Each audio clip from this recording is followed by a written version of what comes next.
Hey everyone, so welcome back. If you're new to our channel, welcome. I wanted to go over a couple things today, and I even made myself some notes just so that I wouldn't lose track of where I was, and I could kind of hopefully have a better flow to this because it's a lot of information. This by no means is to put fear into any of you. If anything, maybe some knowledge. And most of the homesteader people that do homesteading already know this. But if maybe you're new to homesteading, or you live in, say, city limits or something like that, then this might be new information to you, or maybe not necessarily new information, but a better understanding of the information. So, as many of us have seen, there is been the cost of gas is going up. There's a shortage in supplies. The cost of supplies is even going up. The cost of animal feed is going up. I know it's been really hard to even find cat food. My dog's food actually increased by, I think it's now a little over $5 more a bag.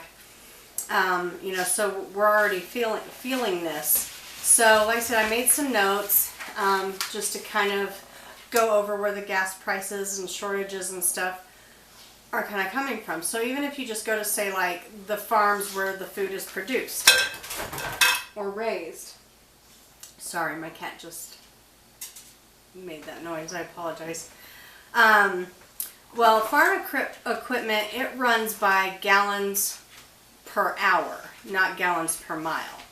So like your cars are miles per gallon, where farm equipment is gallons per hour is how they calculate it. And so with the cost of fuel, they have to raise the price of their product in order to cover the expense of what it's costing them to run the equipment. Because sometimes those equipment, it runs 10 plus hours a day, depending on what it is they're farming.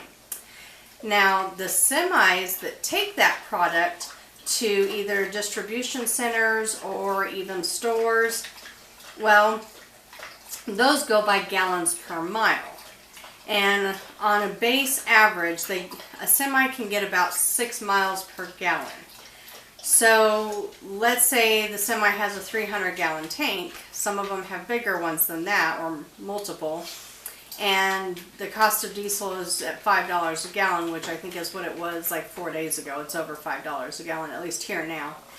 It would cost them $1,500 to fill their tank. Now, like I said, they get on average, a base average, about 6 miles per gallon, but that also varies on weather, weight, altitude. Are they going up a lot of uphills? Are they going downhills? Stuff like that. So with that variation, they can get as low as 3 miles per gallon. So basically what happens there is now the owner of the semi has to raise their delivery fees in order to cover that cost. So now you get to the distribution center or the market, and they have to pay the additional costs from the farmers and additional costs from the semis. So it basically, now the stores have to increase their prices, and so it trickles down to us. And that's just one example of the domino effect. But now you have to think, where does my food come from? Where is it made? So cashews are primarily grown in Africa, India, and Vietnam. They're shipped to distribution centers or processing centers, and at that point then they're bagged or they're made into cashew milk, things like that. And then they're shipped out again. So a lot of our food is outsourced because we can't keep up with the demand of it. Coffee, for instance. Let's see, and you can go on a lot of actual companies' websites, and they will tell you where they are produced. They will tell you where it is made, or where they have distribution centers, things like that. And I'll explain that here in just a second. So coffee, 30% of our coffee comes from Brazil, 21% comes from Colombia, 11% from Vietnam, 5% from Nicaragua, and Starbucks, if you go on the Starbucks website, they will tell you their coffee is from Latin America, Africa, and Asia Pacific. So the coffee is not even grown here, and we all like coffee. Well, the majority of us like coffee. So it's shipped here, processed, or packaged, and however they do it. If their processing plants are here, some of them, their processing plants are somewhere else. The packages are shipped here, then put on trucks, and then shipped to the different stores. So the cost of things goes up. Now, like for instance, saccharin. That is actually produced outside of the U.S. That is not even produced here, or at least 70% of it is. And you find saccharin is a substitute for sugar. So if you're buying diet sodas, sugar-free juices, any type of like sugar-free drink, and it has saccharin in it, it comes from outside of the U.S. So you have to look at what is in your product to be able to see, well, does all of it come from the U.S.? No, it does not. So like Ukraine, they are primarily our steel, coal, barley, corn, and wheat producers. And everybody knows what's going on there. So, but they also handle 40% of our sunflower oil and our black oil sunflower seeds. So like I give my chickens black oil sunflower seeds, and I was paying, I think about between $19 and $20 a bag. Well, I went to get some this past weekend, and they can't even get them. And they said if they get them, the cost is so high that they would have to charge $40 a bag for the black oil sunflower seeds. So you can get some stuff here, but most of it is primarily made elsewhere to keep up with the demand. So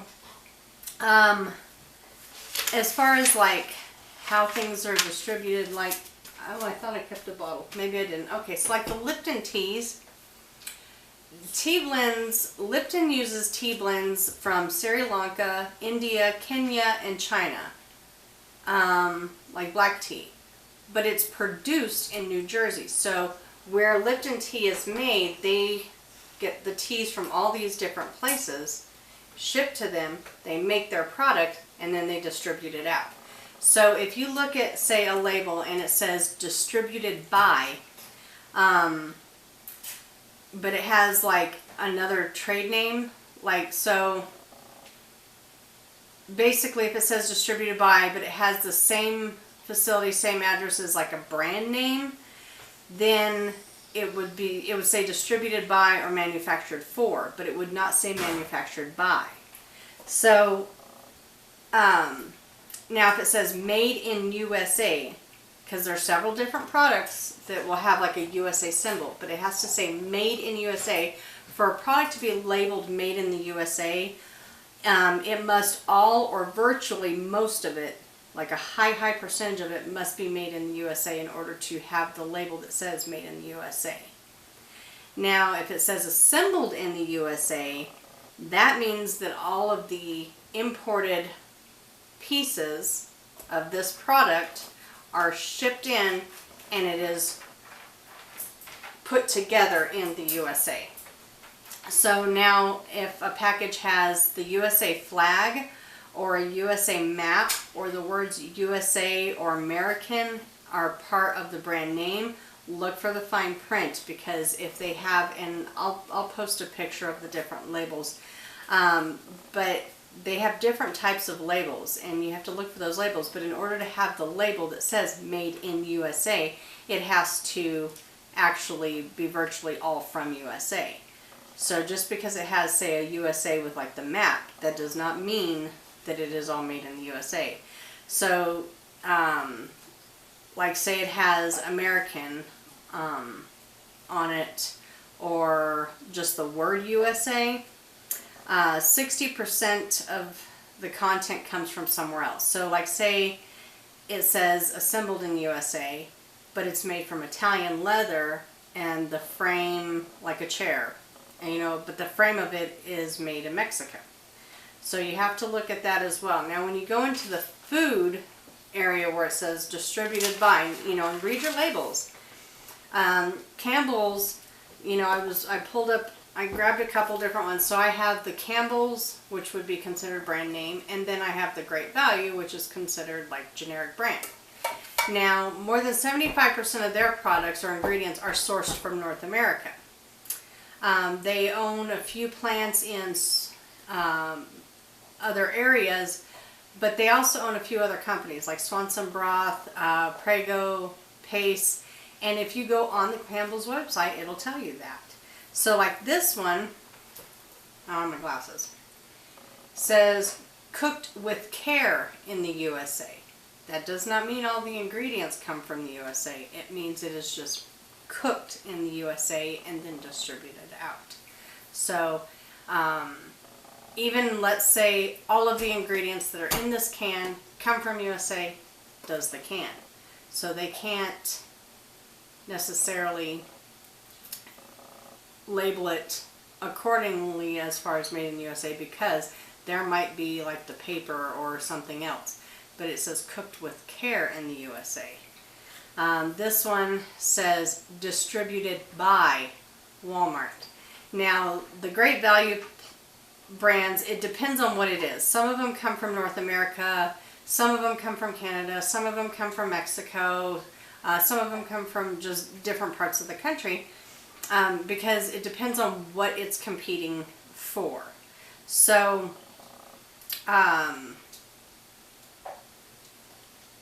like this one is competing against this one. So it would just depend on what it's competing for as far as what's in it. So you'd have to kind of research each individual product if you really wanted to know. The top imports to the U.S. are some fruits, veggies, snack foods, spices, and teas. Like I said, all teas are pretty much, they come from somewhere else.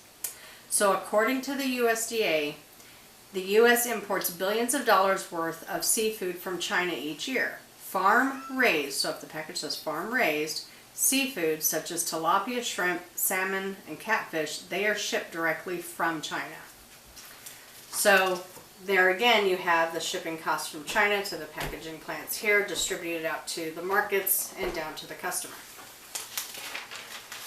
Fruits come from Canada, Mexico, Chile, and Peru. So bananas, pineapples, avocados, apples, honeydew, blueberries, cantaloupe, mangoes, nectarines, lemons.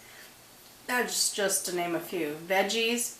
Mexico primarily sends us our peppers, cucumbers, tomatoes, corn, pinto beans, broccoli, and cabbage, onions, lettuce, celery, squash, and spinach. Peru, carrots, cauliflower, asparagus, mushrooms, potatoes.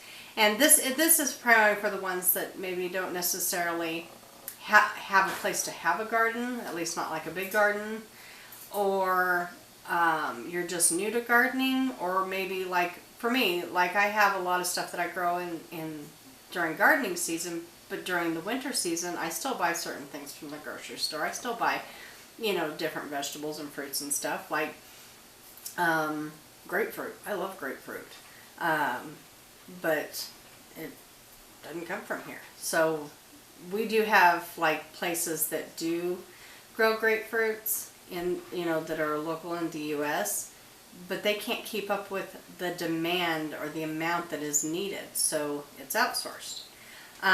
Some beef is even outsourced, but like New Zealand, Uruguay, Australia, they primarily ship the veal, pork, lamb, and mutton. So, you got to look at that as well. And, it trickles down to us. So, like I said, by no means am I trying to scare anybody, because that's not at all what I want to do. It's basically be proactive, not reactive. And with the shortages and the cost of everything going up, you know, look around your house. What are certain things that say you use a lot of? Like if you use a lot of cream of mushroom soup or cream of chicken soup, which I'll actually be having a video coming out on how to make your own cream of mushroom soup. You know, if you use a lot of that, it's something you might want to stock up on. You know, I'm not saying go out and do like a big old shopping trip. Do what you can afford. So, you know, if you're going to the market this weekend and on your shopping list you have, say, 5 cans of vegetables, see if you can afford to buy, you know, 8 cans of vegetables. That way you have some to set aside. You know, but it's not even just food. Like this one is made by Johnson & Johnson. Let's see. Johnson & Johnson. Oh, Johnson & Son Incorporated. I'm sorry, not Johnson & Johnson. I apologize for that. I don't have my glasses on. Johnson & Son Incorporated, and then it has a number for distributed in USA, made in Russia. And this is Glade Spray, SC Johnson. The Ocean Spray,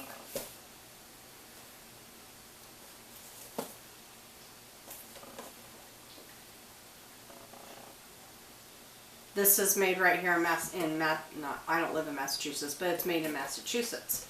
But I even got a couple, like, say, things people use for their animals if they have farms. So this Vetericin Plus, which is, it's an antimicrobial skincare or wound care for animals, for those of you that don't have animals and didn't know. And it says made in the USA. So everything that is in this is made right here. Because, well, most of it's chemicals, so anything petroleum based, Vaseline, petroleum jelly, anything that has petroleum in it, that's also going to come from the gas prices, because only a certain percentage of petroleum goes to gasoline, and then another small percentage goes to, like, you know, things that are petroleum based, like your cell phone, the plastic that's in it, plastic things, different lotions, things that, you know, certain things that might have petroleum in them. Let's see. This one says manufactured for Monopro Products, St. Louis, Missouri. So it's manufactured for them, which means all of these ingredients may not necessarily come from here. Well, yeah, it's a petroleum base, so there you go. It doesn't all come from here. And it's got lanolin in it, alcohol, mineral oil, purified water, sodium borate, a few other things. So this is an ointment that is actually for cuts, burns, scrapes.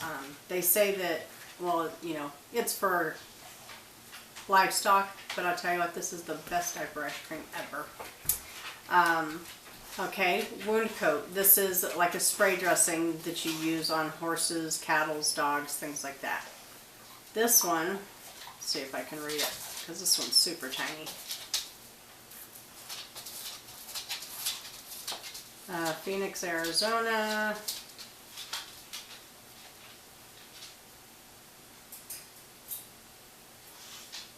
It just says a division of Farnam Companies of Phoenix, Arizona. So it does not say where it is made. But with everything that's in it, more than likely a little bit comes from here and here and here and here, and then they put it together and then they send it out. So, you know, it kind of just shows you that not everything is easily accessible here. So unfortunately, because of the cost of gas prices, we are all feeling it, very much so. So I want everybody to, you know, to just kind of take a look around your house, look at different things that you use on a daily basis or even just a regular basis. For example, Procter & Gamble has several plants in Mexico, 58% of them actually.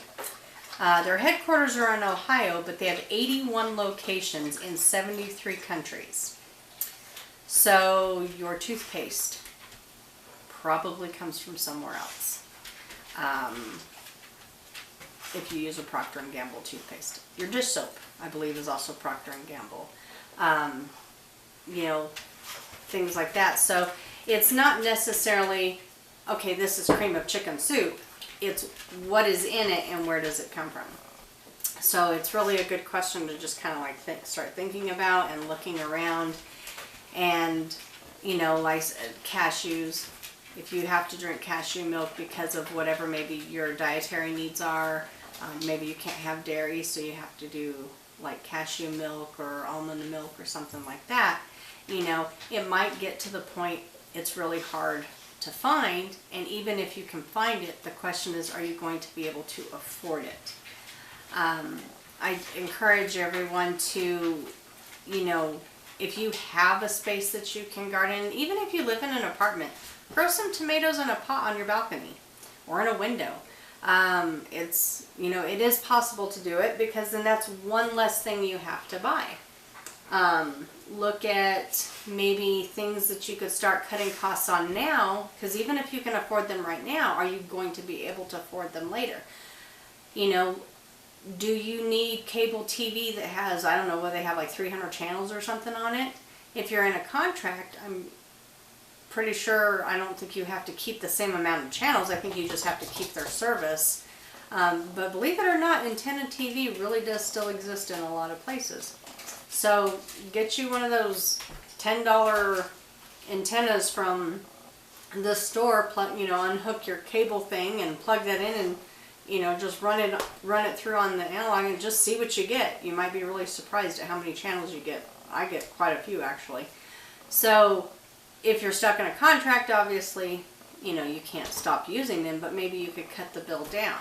You know, start looking at ways now to be able to save money or set money aside for the things that you're gonna have to need later. Even if you stock up now, you're gonna run out of things, or there's gonna be something that comes up, or something's gonna break, or because that's just life. And you know, that way you have the money to be able to do that. So be proactive, not reactive.